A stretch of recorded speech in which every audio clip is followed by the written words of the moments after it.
Assalamualaikum warahmatullahi wabarakatuh. Jumpa lagi dengan saya Bu Afif. Kali ini kita akan membahas tentang perkembangbiakan hewan.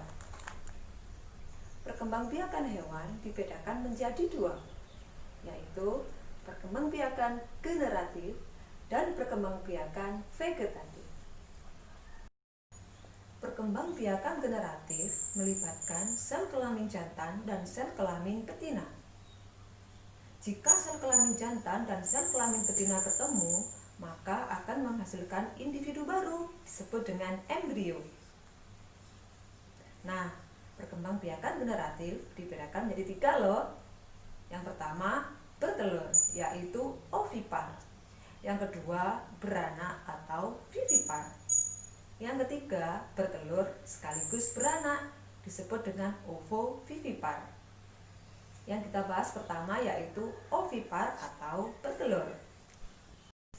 Hewan yang bertelur adalah hewan betina, disebut dengan induk. Hewan ovipar akan mengeluarkan telur dari dalam tubuhnya. Di dalam telur tersebut terdapat embrio. Embrio mendapatkan makanan dari dalam telur. Kemudian telur akan menetas dan menghasilkan individu baru. Contoh hewan yang bertelur antara lain ayam, bebek, burung, angsa, katak, dan masih banyak lagi. Yang kedua, beranak atau vivipar. Hewan yang mengalami perkembangbiakan dengan cara beranak akan mengalami masa kehamilan. Masa itu adalah berkembangnya embrio di dalam tubuh induknya. Embrio akan mendapatkan makanan dari dalam tubuh induknya melalui plasenta.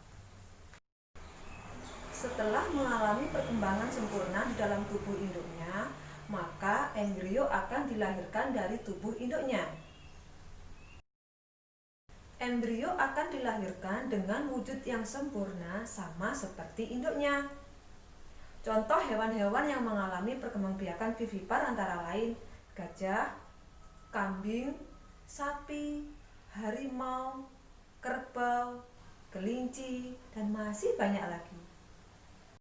Selanjutnya adalah bertelur sekaligus beranak yang disebut dengan ovovivipar.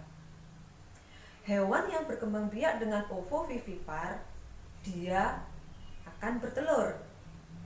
Tetapi telurnya tidak dikeluarkan dari tubuhnya, melainkan tetap di dalam tubuh. Di dalam telur terdapat embrio. Setelah embrio berkembang sempurna, maka telur akan menetas di dalam tubuh induknya. Kemudian embrio akan dikeluarkan dari tubuhnya bersama dengan pecahan cangkangnya. Contoh hewan yang berkembang biak dengan ovovivipar antara lain beberapa jenis ular dan kadal. Adik-adik bisa cari contoh yang lain ya. Nah, yang berikutnya perkembangbiakan secara vegetatif. Hewan juga mengalami perkembangbiakan hewan secara vegetatif loh. Perkembangbiakan secara vegetatif yaitu perkembangbiakan yang tidak memerlukan sel kelamin jantan maupun sel kelamin betina, atau istilahnya perkembangbiakan secara tidak kawin. Yaitu perkembangbiakannya dengan melalui beberapa alat perkembangbiakan lainnya. Contoh perkembangbiakan vegetatif pada hewan antara lain dengan melalui tunas, membelah diri, dan fragmentasi. Yang pertama dengan tunas. Tunas terbentuk dari dinding induk yang menonjol. Setelah tunas membesar, maka tunas akan memisahkan diri dari tubuh induknya sehingga akan menjadi individu baru. Nah, Contoh hewan yang berkembang biak dengan tunas adalah hidra. Yang kedua, membelah diri. Hewan yang berkembang biak dengan membelah diri adalah hewan yang bersel satu. Hewan yang berkembang biak dengan membelah diri, maka inti selnya akan membelah menjadi dua dan diikuti pembelahan oleh cairan dan dinding selnya. Contoh hewan yang berkembang biak dengan membelah diri antara lain bakteri dan amuba. Bakteri dan amuba ini ukurannya sangat kecil loh, sehingga melihatnya harus dengan menggunakan mikroskop. Kemudian fragmentasi. Apa ya itu fragmentasi?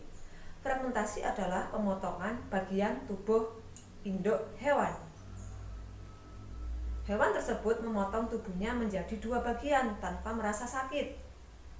Kemudian potongan bagian tubuh tersebut akan tumbuh menjadi individu baru. Hewan yang berkembang biak dengan fragmentasi adalah cacing pipih. Tubuh cacing pipih terpotong secara alami menjadi dua bagian. Kemudian masing-masing bagian tubuh tersebut akan tumbuh menjadi individu baru.